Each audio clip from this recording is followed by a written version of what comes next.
Hi, welcome to A Foreigner in the Philippines. Well, somebody asked if I could read the letter. And the letter has come from New Zealand. Okay, so it says, "Hi Beth and Terence, I'm in New Zealand and I love your YouTube channel and all of that. Is there any way to contact you?" and so on. Regard with asking for advice. Well, he went on then to tell us what the problem was. "I married a beautiful Filipina. I brought her to New Zealand but didn't realize I had also married Samsung." She married to Samsung? Yes, it is. It's just a play on words, honey. That's All a right. very nice She's name. she is a phone addict and spends most of the time flipping through Facebook. This has ruined our marriage. I see this addiction as being equal to that of being an alcoholic or a heroin addict. Despite trying many tactics, I've finally given up and we have separated. We have quite a good Filipino community here in New Zealand, but many of my friends also have the same problem with their wives. Our relationship has been much better since we separated, as I can now communicate with her through Skype and text messaging. I would be interested in your comments on this situation, Mike. Would you like to go first, my dear, as you seem to be chomping at the bit? So that's another problem. That's another major problem in the marriage. Because usually now that it's more in technology, it's always been in the phone. Like sometimes Terence and I, when we go to the restaurant and eat, or we go to a carinderia, she got her tablet, I got my phone. But that's because we're working, actually. Yeah. And I often say that if people were looking on, they would think us a typical technologically captured, addicted couple, because we don't seem to be paying any attention to each other at all. Actually, we're not. We're doing our job. Yeah, sometimes when you say Terence, okay, put your phone, I put your tablet, I'll put my phone, and we eat. Okay? Yeah, not very often. Okay. Yeah, but we did that. And in the morning, but it's in the morning, that's our, what do you call it, Han? That's our bonding time. Reading comment, deleting comment. That's our bonding time. Now listen to what's being said there. That's our bonding time. She is reading the comments and I'm fielding the comments. So we are both on an electronic device. So the problem is very widespread. Go ahead, my dear. Yeah, but in your case, sir, maybe your wife is in the phone, is always in the Facebook because she was been homesick. She miss her family in the Philippines. Maybe that's the reasons why she's always in the phone. As long as she's texting with with the family in the Philippines. But if it's another thing that she's doing, then that's a red flag. And Another thing that she's doing. yeah, like for example, chatting with another guy, right? But if she's chatting with her family, because the reasons why also uh people are in the phone, because they're missing their family, they're missing their friends, but there is a limit. There is a limit, because the life with her and you as a husband should be the priority. Because that's another cancer of the society now, that people is being always in the social media, Twitter, Instagram, Skype, always been in Facebook. Instead of talking to Instead each other. of talking, which is no good, because your life is with the person that you are with, that is physical contact or face-to-face contact. But there should be a limit. And to all marriage couple, you should bear in mind that social media could ruin the relationship, like what happened on our letter sender. Because Well, it hasn't completely ruined it yet. yeah, But ironically, the very thing that made them separate is now the thing that is keeping them joined, because Yeah. now he says they enjoy very good communication, but it is in line with satisfying the addiction that he claims his wife has, because they're on Skype and they are texting. So in fact, they've gone back to having a long distance relationship, but it's not very far apart. Yeah, I think my advice, the advice not just to him but to the others is just there should be a limit. There should be a boundaries where you use your social media, where you use your phone, your tablet, your laptop, because it could ruin, as I said, it could ruin the relationship, right? Well, that's an assessment of the thing generally, but it's not dealing with the problem that our friend Mike is talking about, is it? Yeah, it's difficult. Our friend Mike is talking about, he's noticed something. He's noticed that there is an improvement in their communication once they split up. Now, Mike, this is a fairly common thing psychologically between couples who split. They split up, and in America, my favorite place for finding the right slang description for any given situation, and that is that they may well be now enjoying a kind of buddy sex. In America, when couples separate, the pressure of trying to keep the marriage together is gone because they're separated. But whatever bond was there is still there, but they haven't resolved their problems. So they come together and they have what they regard as being safe sex, because if they haven't found other partners, then they're still bonded to each other, albeit that it's a fairly ragged agreement, right? So in a way, you're enjoying a cyber version of that. Your buddies, your friends again. Yeah. But in line with her addiction. Yeah, and I think before it gonna totally damage the relationship, go to a marriage counselor, for guidance, for advice, professional advice on how to resolve on that addiction, or maybe just if you and your wife, your ex-wife, will be back together, try to have no phone in the house. Why don't you go, once again, the Americans have a way of describing this, and when couples in America get so busy with their individual businesses, in the case of, say, a couple who met in law school and now have their own practices, and they seldom get to meet except over breakfast, coffee, and then perhaps in the evening, hopefully before they go to bed. But they end up that they have to have dates. So the husband has to ask his wife, or the wife has to ask, why don't we have a date this Saturday and go out together? So it may well be that you might have to ask your wife, if you are still interested, and evidently you are, you might have to ask her, hey, why don't we go out on a date without phones? Yeah, without phones. For that one night, let's go to a movie, which is, if you went to see a movie, of course, you wouldn't have the phones on anyway. So that would be a fairly easy gradient to go in, a first step on the ladder to success of recovering your marriage. So that might be something you do. And then finally, if you go to concerts where phones are banned, where you would not be answering a phone in the middle of a concert. So start trying to find things that you could do together where a phone is naturally out of place. Yeah, that's good advice, so try to for one day, you just set a limit, if you go back together for one day, just in the morning, and then in the night, 1 hour in the night or 30 minutes, just to communicate to the family of the and friends, so that your wife can communicate to his family and friends, and then after that, no cell phone at all.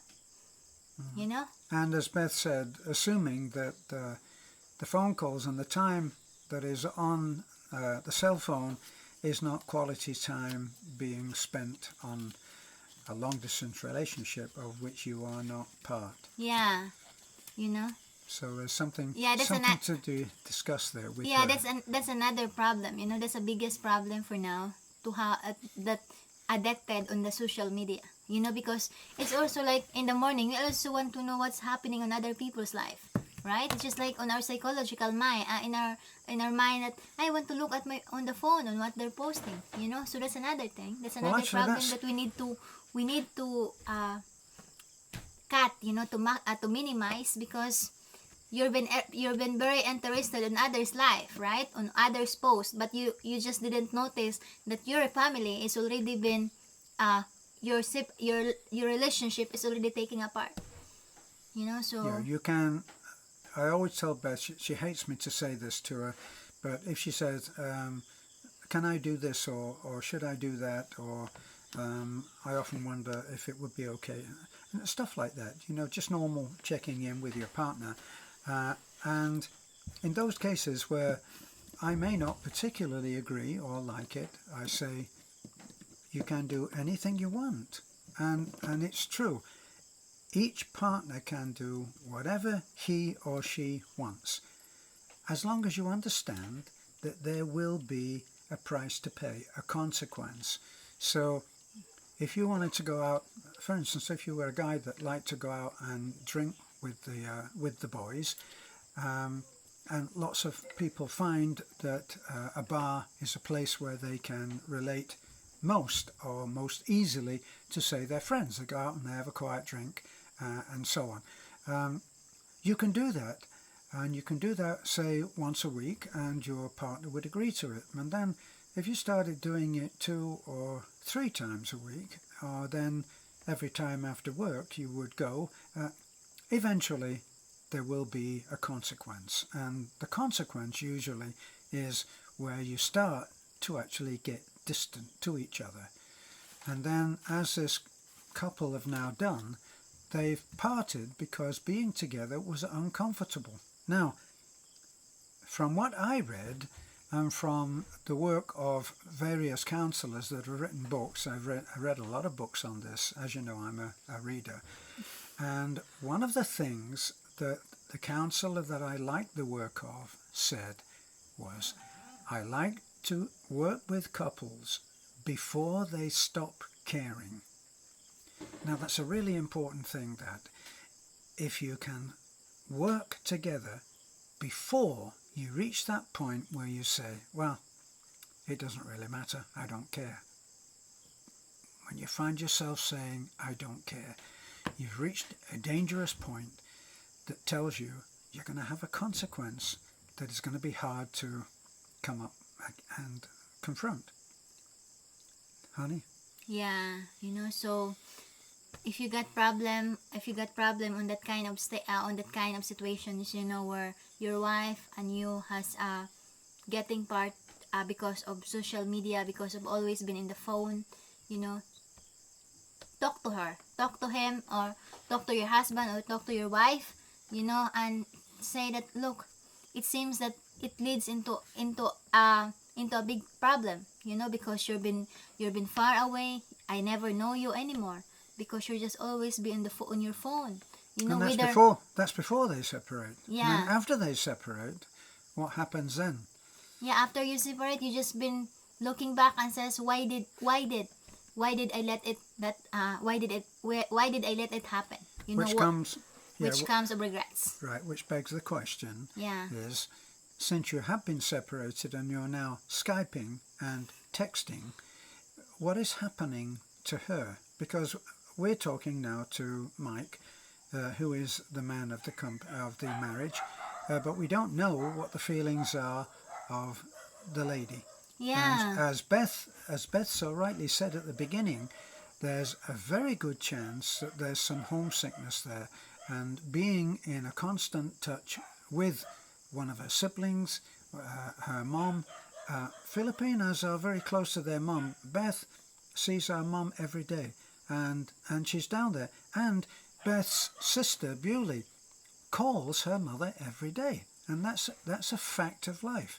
So the fact that your Filipina is on public media, social media every day, who is she on it to? And that might be a very crucial question to ask and get an honest answer for. Yeah, you know. If you can feel that it's honest. Yeah, and then maybe, maybe you could able to talk to the family of your wife, like, look, I want to reconcile a relationship, and once it reconcile, can you just can you just a specific time where she can able to communicate to you, you could tell to the family, because I wanted to reserve, and I wanted to nurture, and I wanted to recover the relationship that we got.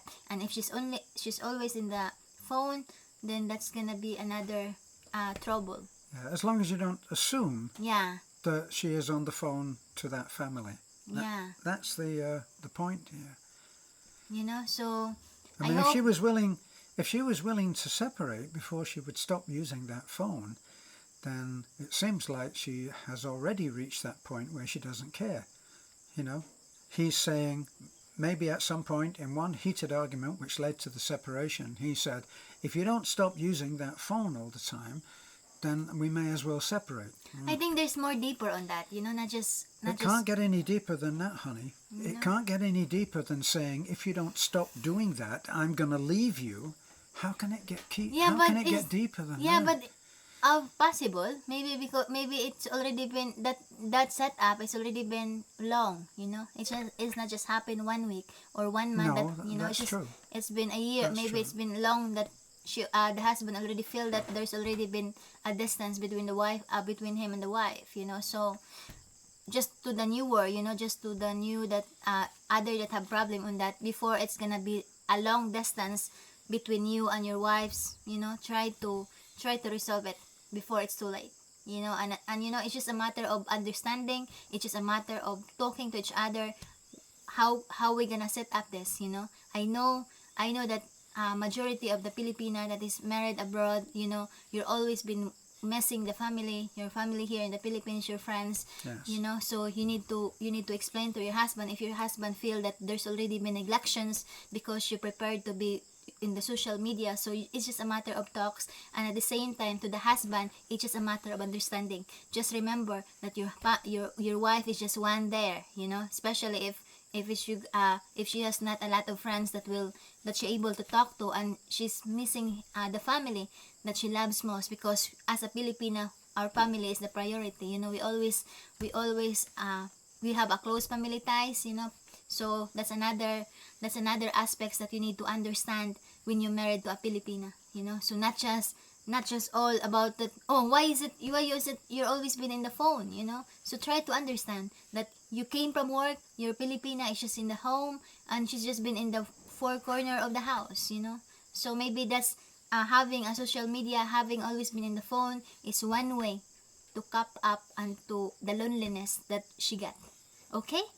Right. As we say, always a lot of assumptions there. Yeah, a lot of assumption. But read the comments of our other of the viewers. Maybe you can get more specific even more assumptions. ideas, more specific solutions on your problem.